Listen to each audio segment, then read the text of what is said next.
Now, U.S. forces are expanding the war zone against Iran. In the latest, as many as 87 have been killed, 61 missing after a U.S. submarine struck and sank an Iranian warship in the Indian Ocean off Sri Lanka coast. U.S. Secretary of War Pete Hegseth has confirmed that U.S. torpedo hit Iran's IRIS Dena, claiming to be first torpedo hit since World War II.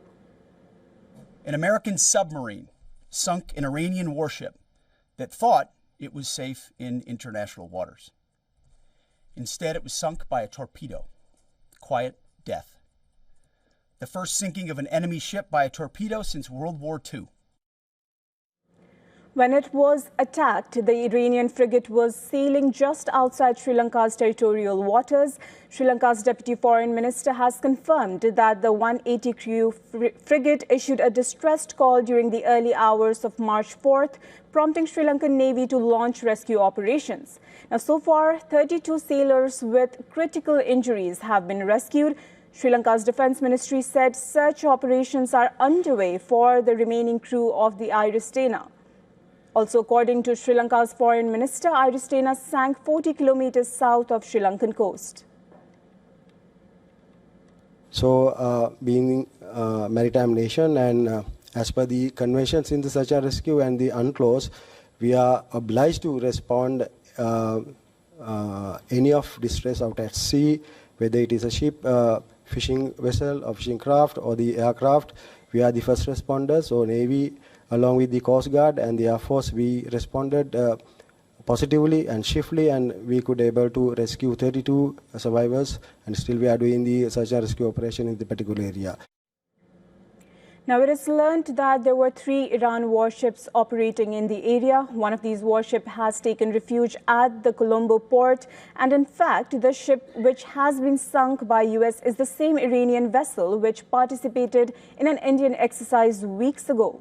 Now, as rescue operations by Sri Lanka continue, the injured soldiers are currently being treated at a local hospital. Bodies of dead sailors have been brought to the hospital morgue, and Sri Lanka's Navy as well as the Air Force earlier said they were not releasing footage of the rescue since it involves military of another state.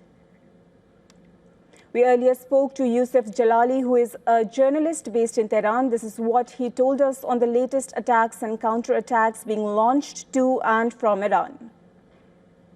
Iran has been absorbing strikes from the United States and from Israel on multiple fronts, including its Navy. We just heard that an Iranian iconic destroyer and warship called Soleimani, that's a very iconic domestically built warship located in the Persian Gulf, has come under an attack and has been hit by the United States airstrikes. Of course, so when it comes to inside Iran's soil, we have also seen that Iran continues to be faced with continuous strikes from the Israelis and the Americans, targeting its governmental buildings, its infrastructure, military and intelligence infrastructure. The Basij bases continue to be a target for the Americans. But of course, Iran continues to launch counter strikes targeting the Israelis with ballistic missiles, and also continues to disrupt the flow of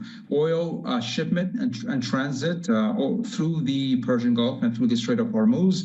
All in all, Iran seems to be resilient and seems to be responding to the incoming attacks.